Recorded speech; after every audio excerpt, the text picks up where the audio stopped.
Hello, my name is Rocco Devona, and I'd like to be overviewing my internship at Sikorsky Aircraft.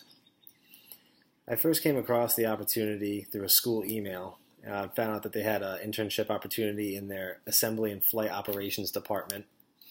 I started working there last August, and the internship terms were supposed to last through August of this year, but it seems like it'll get extended until I finish my degree, which will be this December.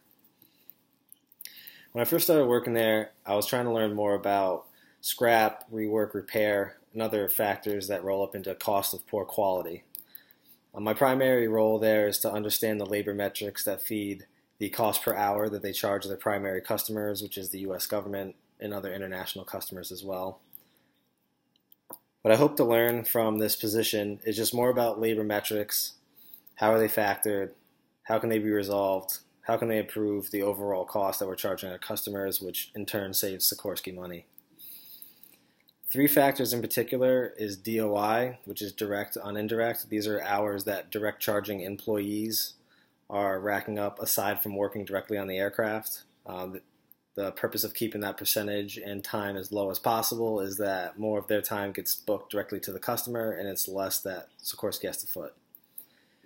Another one is OT. It's closely monitored by a lot of the line supervisors, and they just try to make sure that it doesn't get too excessive, especially around holidays or Sundays where double time and other factors really rack up the cost per hour that gets passed along.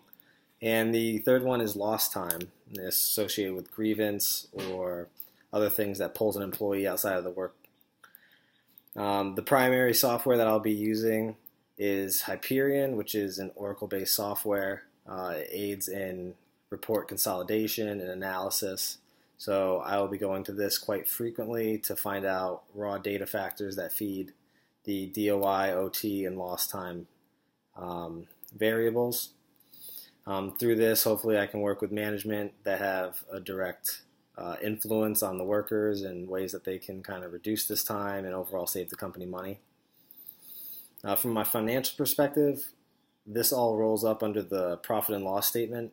So this is indirect costs, overhead costs.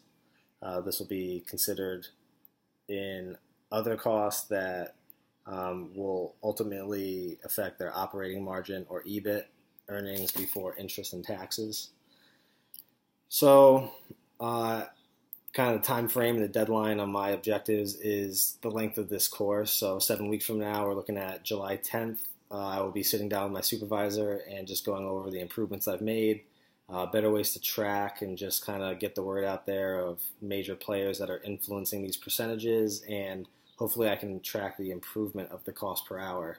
Say that it started off at a certain dollar amount and now it's down to X. I look forward to tracking my performance, and I will follow up at the end of the course with improvements and findings that I have made, not just from the labor metric perspective, but also just better IT competencies as well. So Hyperion, SAP, other softwares that will really help me dive into this raw data. I look to gain a big advantage from it. Thank you.